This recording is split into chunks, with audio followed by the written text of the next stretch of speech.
Bro మీ పేరు bro? Shravan Kumar bro. Shravan Kumar గారు ఏం చేస్తారు? నేను సేల్స్ ఎగ్జిక్యూటివ్. ఎలా ఉంది బ్రో పరిపాలన, ఎలా ఉంది, డెవలప్మెంట్ ఎలా ఉంది, అసలు మీ అభిప్రాయం ఏంటి అసలు? నా అభిప్రాయం అయితే ఇప్పుడు మన కూటమి ప్రభుత్వం వచ్చిన తర్వాత డిప్యూటీ సీఎం గారు కానీ లోకేష్ గారు కానీ హోమ్ మినిస్టర్ అనితా గారు కానీ వారి పాలన మాత్రం అసలు చెప్పాల్సిన అవసరం లేదు.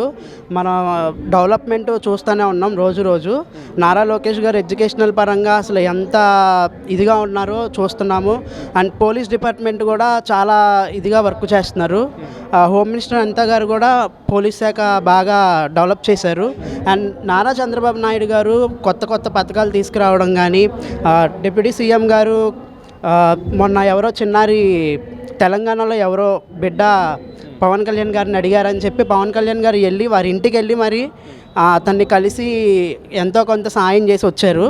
అలాంటి పరిపాలన ఉంది ఇప్పుడు.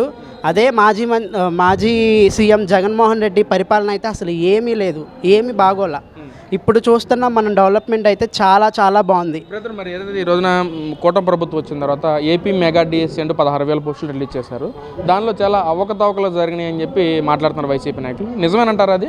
లేదండి, పోయినసారి జగన్ గారి హయాంలో మెగా డిఎస్సీ వదులుతాము, సంతకం ఫస్ట్ దాని మీదే పెడతామని అన్నారు. కానీ ఇప్పుడు వరకు దాని ఊసే లేదు ఆయన వెళ్ళిపోయిన తర్వాత కూడా. కానీ ఇప్పుడు మన కూటమి ప్రభుత్వం వచ్చిన తర్వాత డిఎస్సీ గురించి ప్రత్యేక అవగాహన కల్పించి మరి దాని గురించి వదిలారు. ఉద్యోగాలు అయితే కంపల్సరీగా వస్తాయి. ఆల్రెడీ చాలామంది ప్రిపేర్ అవుతున్న వాళ్ళు కూడా ఉన్నారు. కానీ మేము కూడా మంచిగా అవ్వాలని అనుకుంటున్నాం. దానిలో ఒక సామాజిక వర్గానికి, కమ్మ సామాజిక వర్గానికి ఎక్కువ పోస్టులు కేటాయించారు స్పోర్ట్స్ కోటా సంబంధించి అంటున్నారు. నిజమేనా అది? నాకైతే దాని గురించి అంత అవగాహన లేదు. కానీ ఓన్లీ కమ్మోళ్ళకే అని ఎందుకు అనుకుంటారు? ఇప్పుడు ఎస్సీ ఎస్టీ బీసీ వీళ్ళు ఎవరైనా కానీ ఎవరికైనా వాళ్ళ ప్రతిభను బట్టి ఎవరికైనా ఇస్తారు. స్పోర్ట్స్ పర్సన్స్ కూడా ఉంటాయి కాబట్టి వాళ్ళకి కేటాయిస్తారు. ఇక్కడ నిజంగా ఏదైతే మెగా డిఎస్సీ సంబంధించి ప్రతి నాయకుడు కూడా, అంటే ఐఏఎస్ ఆఫీస్లో కూడా ప్రెస్ మీట్ పెట్టి మాట్లాడుతూ అసలు అవకతవకలు ఏమీ జరగలేదు, దాని నోటిఫికేషన్ ఎలా అయితే ఇచ్చాం దాని పరంగా మేము జాబులు తీసామని చెప్పి వాళ్ళు మాట్లాడుతుంటే, ఇటు వైసీపీ నాయకులేమో మొత్తం అవకతవకలు జరిగినవి ఒక సామాజిక వర్గానికి కట్టబెట్టేసారు స్పోర్ట్స్ కోటా మొత్తాన్ని అని చెప్పి వాళ్ళు కూడా మాట్లాడుతున్నారు. ఏంటి అసలు ఎలా చూడొచ్చు అంటారు? డిఎస్సి పరంగా రోసయ్య గారు లాస్ట్ టైము ఫేక్ డాక్యుమెంట్స్ అన్నీ క్రియేట్ చేసి అలా చేసిన తర్వాత ఇప్పుడు వాళ్ళు చేసి ఫేక్ డాక్యుమెంట్లు అవన్నీ క్రియేట్ చేసి ఇప్పుడు కూటమి ప్రభుత్వం మీద బురదజల్లడం ఎంతవరకు కరెక్ట్ అండి?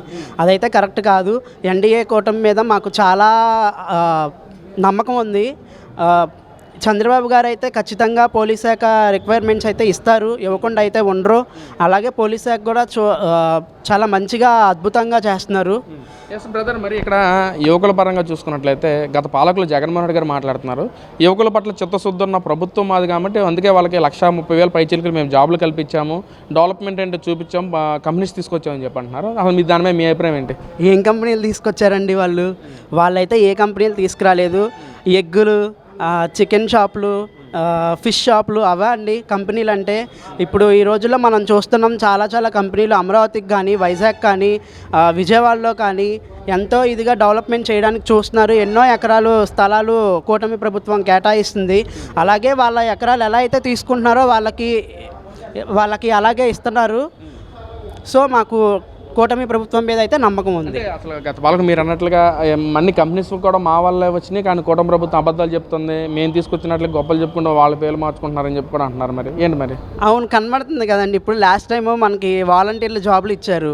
వాలంటీర్ల జాబులు అయినా కానీ 5,000 రూపాయలతో ఇచ్చారు, కరెక్టే. కానీ 5,000 రూపాయలకి తగ్గట్టు వర్క్ అయితే మాత్రం చాలా ఎక్కువగానే ఉంది, కానీ ఆ శాలరీకి తగ్గట్టు అయితే లేదు. సో వర్క్ ఎక్కువ చేయించుకున్నారు, జీతాలు అయితే తక్కువ ఇచ్చారు. ఇప్పుడు మనకి చూసుకుంటే ఇప్పుడు సచివాలయం జాబ్స్ ఉన్నాయి. సచివాలయం జాబ్స్ వాళ్ళకైనా అంతే. ఎంతండి వాళ్ళ శాలరీస్? వాళ్ళు చేసే పని ఏంటి? వాళ్ళు గవర్నమెంట్ ఆఫీసర్స్ లాగే కదా మనకి, కానీ వాళ్ళ శాలరీస్ ఏంటి? అసలు వాళ్ళు చేసే వర్క్ ఏంటి? ఎన్డీఏ కూటమి మాత్రం ఇప్పుడు వాళ్ళకి చాలా ఇదిగా శాలరీస్ ఇవ్వడం కానీ మంచిగా పనిచేస్తుంది. బ్రదర్, మరి ఇక్కడ రాష్ట్రంలో ఎక్కడ చూసినా శాంతి భద్రతలు లేవు, మొత్తం రెడ్ బుక్ రాజ్యాంగం నడుస్తూ ఉంది, తీసుకెళ్ళి కక్ష కానీ అరెస్టులు చేపడతా ఉన్నారని చెప్పి అంటున్నారు. నిజమేనదంతా? రెడ్ బుక్ రాజకీయం అయితే ఈ పార్టీకి చాలా వరకు ఎమ్మెల్యేలు, వైసీపీ ఎమ్మెల్యేలు కానీ, ఎమ్మెల్సీ వాళ్ళు కానీ, ఎంపీలు కానీ, మంత్రులు కానీ ఎవరైనా కానీ ఈ పార్టీకి జైల్లోనే ఉండాల్సి వచ్చేది. ఆ లెక్కను చూసుకుంటే జగన్మోహన్ రెడ్డి గారు ఇప్పటికీ జైలు వసూలు లెక్క పెడతా ఉండాలి. కానీ అలాంటిదైతే ఏం లేదు, శాంతి భద్రతగానే వెళ్తుంది. అండ్ అలాగే మనం గంజాయి పరంగా చూసుకుంటే గంజాయి పరంగా చాలా వరకు వైసీపీ ప్రభుత్వం వెళ్ళాక గంజాయి అయితే చాలా వరకు తగ్గింది. కానీ వైసీపీ ప్రభుత్వంలో మాత్రం మన రాజీవ్నగర్, సింగనగర్ ఏరియాలో తీసుకోండి, ఇదివరకు అయితే ఎక్కడ చూసినా గంజాయి తాగే వాళ్ళే ఉండేవాళ్ళు. ఇప్పుడు మన మున్సిపల్ పార్కులు కానీ అలాంటి వాటిలో నైట్ 10, 10:30, 11 చూసుకుంటే మనకు గంజాయి బ్యాచ్ కానీ, తాగుబోతు బ్యాచ్ కానీ ఆ పార్కుల్లో ఉండేవాళ్ళు. కానీ పోలీసు వాళ్ళు ఇప్పుడు మన కూటమి ప్రభుత్వంలో 10:30, 11 దాటాక ఆటోల్లో వస్తున్నారండి పోలీసులు. నేను చూసిన సంఘటన చెప్తున్నాను. ఆటోల్లో వచ్చి నైట్ 11కి పోలీసు వాళ్ళలాగా వాళ్ళ జీబుల్లోనో అలా కారుల్లోనో రావట్లేదు.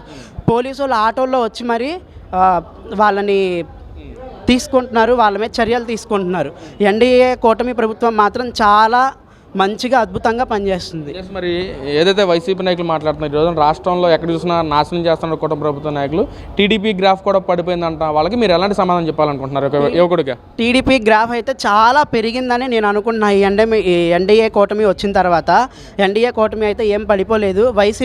వైసీపీ ఏమన్నా పడిపోయి ఉండొచ్చు చాలా వరకు. మొన్న 11 సీట్స్తోనే మనకి తెలిసిపోయింది వాళ్ళ గ్రాఫ్ ఎలా ఉంది ఏంటనేది. మరి ఫైనల్గా ఒక క్వశ్చన్, ఏదైతే యువకులకి పెద్ద పెట్టేసిన పార్టీ మాది, డెవలప్మెంట్ చూసిన పార్టీ మాది, రేపు జరగబోయే 29 ఎలక్షన్స్లో వాళ్ళే మమ్మల్ని పెద్ద పెట్టేసి గెలిపిస్తారంటున్నారు. ఏంటి బ్రదర్, ఒక యువకుడిగా సపోర్ట్ చేస్తారు వైసీపీ పార్టీ గెలుపు కోసం? అసలు లేదండి వైసీపీ పార్టీకి అయితే ఒక యువకుడిగా. ఎందుకంటే భవితరాల్లో మేము మంచిగా ఉండాలి, మేము మంచిగా స్థానం సంపాదించుకోవాలి అంటే మాకు కూటమి ప్రభుత్వమే కావాలి. ఎందుకంటే డిప్యూటీ సీఎం గారు కానీ కళ్యాణ్ గారు కానీ లోకేష్ గారు కానీ ఎంతో అద్భుతంగా వర్క్ చేస్తున్నారు. సో మేము ఎన్డీఏ కూటమికే మేము ఏమంటారు పట్టం కడతాం.